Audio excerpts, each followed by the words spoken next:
السلام عليكم ورحمة الله وبركاته. طبعا احنا في الصبح طبعا أسعد الله صباحكم بكل خير ومحبة. متابعيني وأخواتي في الله، متابعين قناة صدقة جارية مع رمضان الخشاب.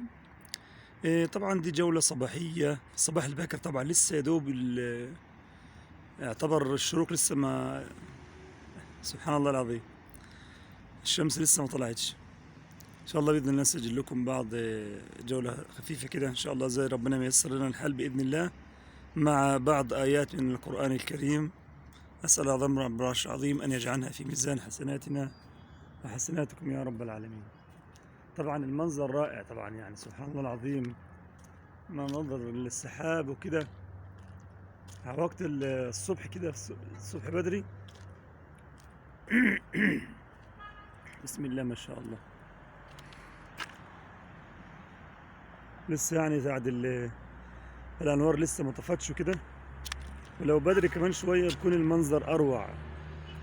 سبحان الخالق العظيم. بعد السحب كان يلزمنا بس الحامل بس اللي هو اليدوي عشان نصور بيه فوق طبعا سبحان الله العظيم. يعني انا واحد من الناس من محب الجولات ديت. يمكن دي اول جولة على القناة، صح؟ حد ذكرني كده يا ولاد، دي اول جولة على القناة ديت؟ اتوقع ان دي اول جولة، الله اعلم. او صورنا جولات تانية بس كانت برا خارج الاردن. شايفين لسه سبحان الله العظيم السيارات لسه في الشارع كده، يعني يمكن لسه النور واضح شوية على طب نبدأ إن شاء الله كده بآيات من كتاب الله سبحانه وتعالى. لسه صاحيين من النوم من شوية يعني. لسه الذاكرة عن الميموري لسه ما اتنشطش. نعمل ريفريش للميموري كده إن شاء الله بإذن الله.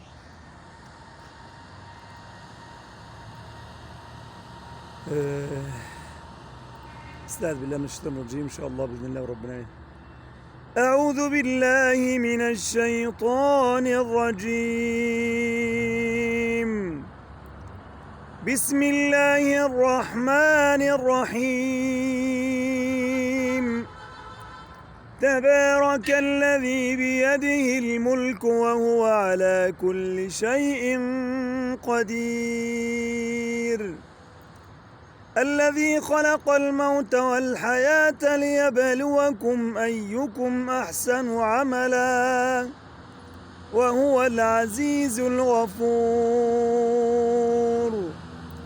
الذي خلق 7 سماوات طباقا ما ترى في خلق الرحمن من تفاوت فارجع البصر هل ترى من فطور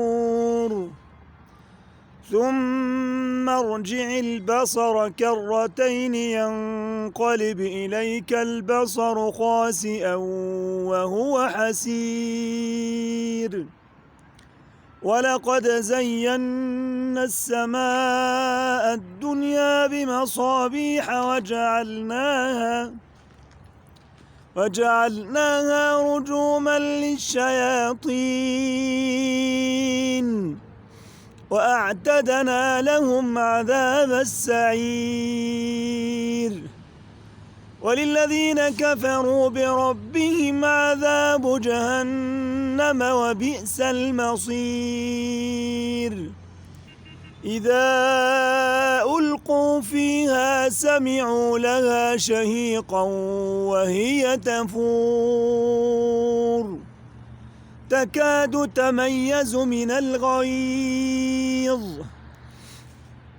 كلما ألقي فيها فوج سألهم خزنتها ألم يأتكم نذير قالوا بلى قد جاءنا نذير فكذبنا وقلنا ما نزل الله من شيء إن أنتم إلا في ضلال كبير. وقالوا لو كنا نسمع أو نعقل ما كنا في أصحاب السعير فاعترفوا بذنبهم فسحقا لأصحاب السعير إن الذين يخشون ربهم بالغيب لهم مغفرة وأجر كبير وأسروا قولكم أو اجهروا به إنه عليم بذات الصدور ألا يعلم من خلق وهو اللطيف الخبير هو الذي جعل لكم الأرض ذلولا فامشوا في مناكبها وكلوا من رزقه وإليه النشور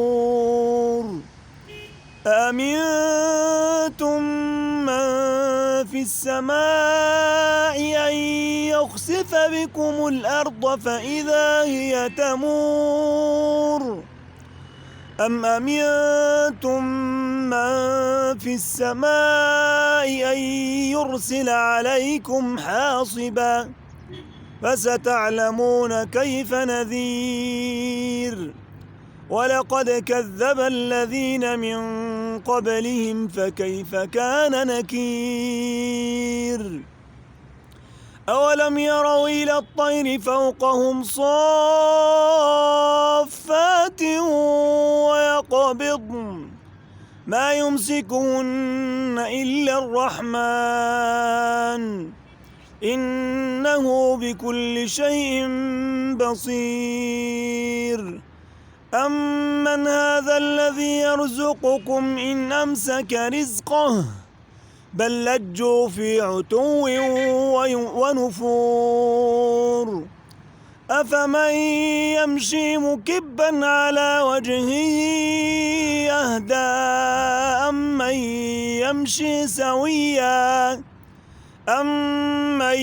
يمشي سويا على صراط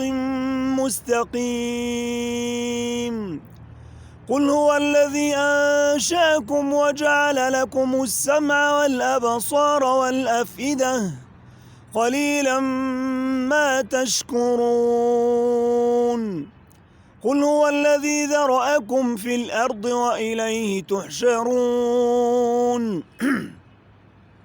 عفوا ويقولون متى هذا الوعد إن كنتم صادقين قل إنما العلم عند الله وإنما أنا نذير مبين. معلش عشان الواحد لسه واخد عنده دور برد كده، والله مع حساسية في زوره سبحان الله العظيم. ربنا يا رب يعافينا ويعافيكم. اللي يسمع الفيديو لحد هنا بالله عليكم يدعو لنا دعوة صدقة كده من قلبه. ولسه الجو الصبح يعني سبحان الله الواحد لسه ما شربش حاجة بس لكناش الحنجرة. الله المستعان. الله يرضى عنكم ويبارك فيكم يا رب، يحفظكم يزيدكم من نعيم الله. أظن نحرك القناة دي شوية يا جماعة، حتى على الأقل حتى القناة دي بس نحركها شوية كده. تعرفين إن هي صدقة جارية لكل مسلم ومسلمة، لأبويا وأبوك وأمي وأمك وأخويا وأخوك، لكل حي وكل ميت من أموات المسلمين. نلقي الضوء على سورة الملك، وهي السورة اسمها تسمى المانعة أو المنجية، تنجي من عذاب القبر. وكما قال النبي صلى الله عليه وسلم: إن من القرآن 30 آية شفعت لرجل حتى أدخلته الجنة، ألا وهي تبارك الذي بيده الملك. يبقى احنا سورة الملك قبل ما تنام كده تجيب مصحفك وتجيب مصحفك يا أختي ونقرأ سورة الملك. سورة جميلة جدا وسبحان الله العظيم تعيش معاها. أولم يروا إلى الطير فوقهم صافات ويقبضن. لو والله لو شفنا الطير دلوقتي في وجه الصبح ده. وذكرنا برضه بالحديث النبي صلى الله عليه وسلم اللي بيقول: لو توكلتم على الله حق توكله لرزقكم كما يرزق الطير. الناس اللي تشتكي من قلة الرزق وأنا يا عم الحاج، ما أنت بتفضل نايم لحد الساعة 10 يا عم والساعة 11. سبحان الله العظيم. النبي صلى الله عليه وسلم كان يعني يلمس السيدة عائشة كده برجلي كده لمسة حب وحنان، يقول لها قومي فاشهدي رزق ربك. الفجر، الناس اللي ترك الفجر سبحان الله العظيم عفوا، صلاة الفجر. وبعد النبي صلى الله عليه وسلم ما توفي قالت المحبوبة بنت المحبوب والصديقة بنت الصديق، قالت عجبت الأناس كيف يرزقونهم نائمون. انت لسه نايم والفجر بيدن وانت نايم. حي على الصلاة، الصلاة خير من النوم. وللأسف الشديد ناس بتقول لك جربنا لقينا النوم خير من الصلاة. يا عم الحج، وجف المضاجع واستقام بلا تراخ أو كلالة، صلى لرب العالمين مكبرا يرجو وصاله، ودعا الكريم مناجيا يبغي مناله. من يسأل الله العظيم أجابه وأراح باله. ربنا يريح بالكم ويصلح حالكم وييسر أمركم ويزيدكم من نعيم الله ويشفي كل مرض مسلم ويرحم كل ميت مسلم. هذا وصلوا وسلموا على من أمركم الصلاة والسلام عليه. اللهم صل وسلم وبارك على سيدنا محمد وعلى آله وصحبه وسلم. نعدكم إن شاء الله بجولات جميلة جدا ودروس من المساجد بإذن الرحمن على هذه القناة المباركة. ولا تنسوا الاشتراك في القناة واللايك والمتابعة. جزاكم الله خيرا وأحسن الله إليكم ورضي الله عنكم وأرضاكم. وبالله عليكم منتديات، الله يعزكم ويرفع قدركم. السلام عليكم ورحمة الله وبركاته، في أمان الله.